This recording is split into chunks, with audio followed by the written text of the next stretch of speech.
Arestado ang isang lalaki na wanted sa kasong pagpatay sa kanyang kapitbahay sa Taytay, Rizal noong 2013. Git naman ng akusado, napagbintangan lang siya at hindi niya kilala ang biktima. May unang balita si EJ Gomez. Sa bisa ng arrest warrant, inaresto ng Taytay Police ang 38 anyos na lalaking ito dahil sa kasong pagpatay. Sa investigasyon ng pulisya, binaril daw ng akusado ang kanyang kapitbahay noong 2013 dahil umano sa galit.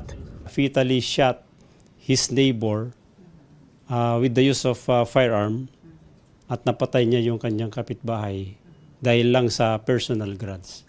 Ayon naman sa akusado, napagbintangan lang siya.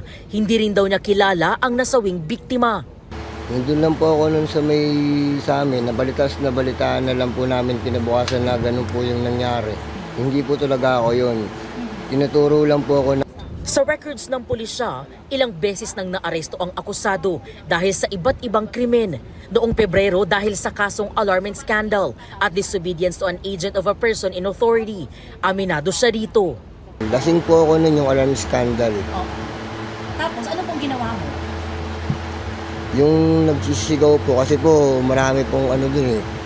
Maraming mga walang yang tao po dun sa amin. Kumbaga po, nainis lang po ako nung kaya nakapagwala po ako nung lasing ako.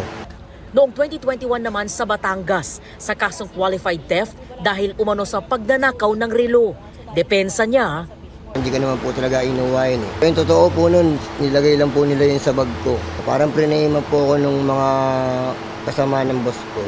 sa custodial facility ng Taytay Municipal Police Station nakadetain ang akusado. Ito ang unang balita. EJ Gomez para sa GMA Integrated News.